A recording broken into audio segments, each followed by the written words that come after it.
নমস্কার বন্ধুরা, আজ আমি কাঁচকলা একটা নিরামিষ রেসিপি করে দেখাবো। তার জন্য নিয়ে নিয়েছি 4টে কাঁচকলা, একটা আলু, নিয়েছি আদা, টমেটো, কাঁচা লঙ্কা।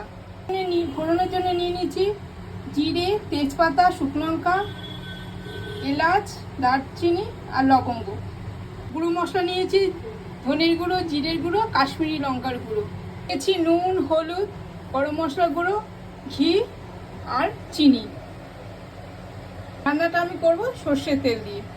প্রথমে দুধ দিয়ে নিয়েছি, কাঁচকলাটা আমি কেটে নিচ্ছি। এরকম ডুমো ডুমো করে কেটে নেব। এসে কড়াই বসিয়ে দিয়েছি, এবার দিয়ে দেবো তেল। গরম হয়ে গেছে, আমি কাঁচকলাগুলো একটু ভেজে নেব।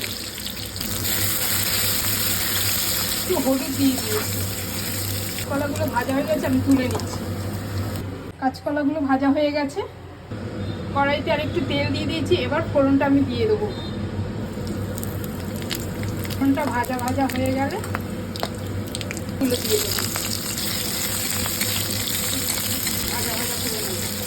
মশলাটা পেস্ট করে নেব।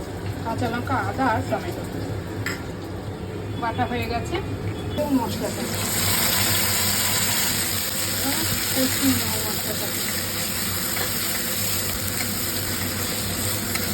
এর সাথে দিয়ে দেবো হলুদ গুঁড়ো, দিয়ে দেবো জল, ভালো করে নাড়িয়ে নেব। সাথে তেল ছেড়ে এসেছে, এবার এই গুঁড়ো মশলাটা দিয়ে দেবো। মশলাটা ভালো করে কষিয়ে নেব। নুন,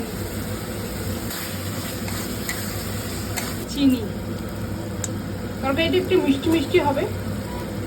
দিয়ে দেবো ভেজে রাখা কাঁচকলাগুলো, সাথে ভালো করে মিশিয়ে নেব।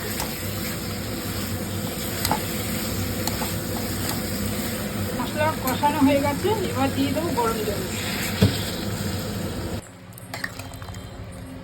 ঢাকা দিয়ে দেবো। ঢাকাটা খুলে দেখবো, হয়ে গেছে। এবার দিয়ে দেবো গরম মশলার গুঁড়ো, দেবো ঘি 1 চামচ। ভালো করে নেড়ে চেড়ে নেব। নাবিয়ে নেব। লাগে এটা খেতে। এবার গরম গরম ভাতের সাথে পরিবেশন করব। নমস্কার।